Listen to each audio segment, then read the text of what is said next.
Swami Dayanand Saraswati, a revered sannyasi from Gujarat, is celebrated as a reformer and founder of the Arya Samaj in 1875.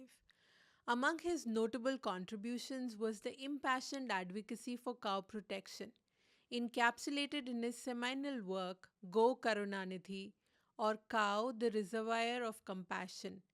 Published in Hindi in 1880, this tract proved instrumental in rallying widespread support for cow protection, transcending the immediate followers of the Arya Samaj.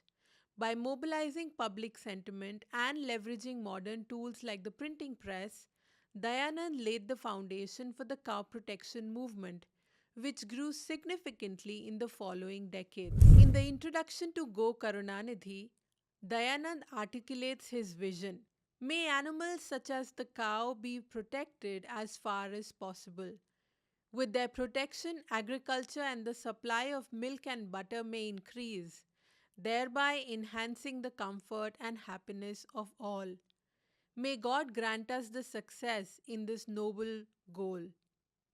This vision underscored Dayanand's holistic approach, combining ethical, economic, and spiritual dimensions for advocating cow protection. In the first part of his tract, Dayanand presents a compelling argument for protecting cows. He begins with a divine perspective, asserting that all creations of God have a purpose.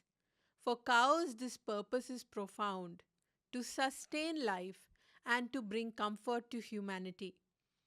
Dayanand highlights the utilitarian value of cows, contrasting their lifetime's contribution with the temporary benefit of their slaughter. He calculates that a single cow can provide food for 25,740 people through milk-based sustenance like kheer. Similarly, 6 oxen can aid in agriculture production sufficient to feed 2,56,000 people. In stark contrast, the flesh of a single cow feeds only 80 beef-eating individuals. These figures form the foundation of his argument against cow slaughter, which he condemns as a gigantic sin that deprives countless people of sustenance for momentary gain. Dayanand's message also emphasizes the moral responsibility of humanity towards animals. He includes an imagined dialogue between a hinsak or a killer and a rakshak or a protector to illustrate his points. The protector rebuts the killer's justifications for meat consumption, drawing from the sacred texts like the Manusmriti, which declares, "One who permits the slaughter, the butcher, the purchaser, the seller, the cook, and the consumer, each of these is a killer." This dialogue underscores Dayanand's belief in the ethical imperative of cow protection, rooted deeply in ancient Hindu scriptures and values. The second part of Go Karunanidhi outlines the practical framework for Dayanand's mission. He established the Go Krisyadi Rakshini Sabha, the Assembly for Protection of Cows and Agriculture.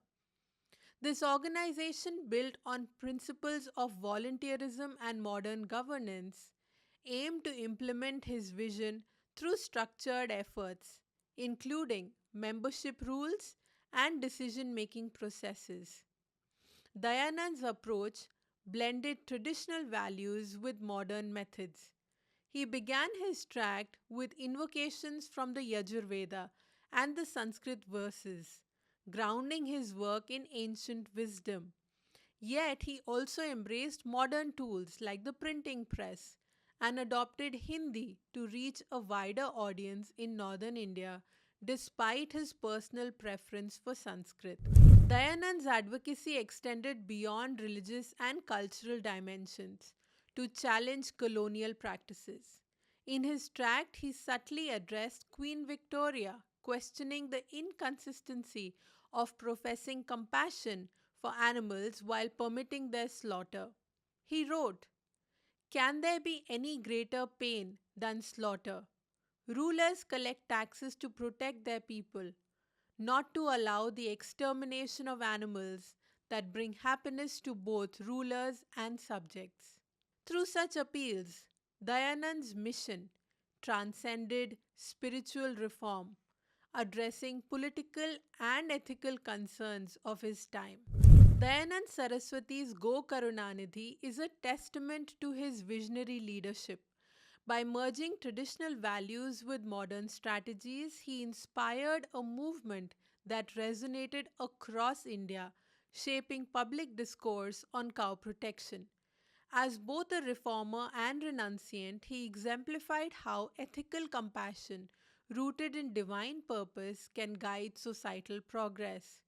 His legacy endures as a beacon for those striving to harmonize tradition with modernity, underscoring the timeless message that compassion, which is embodied by the cow, is the foundation of a just and prosperous society.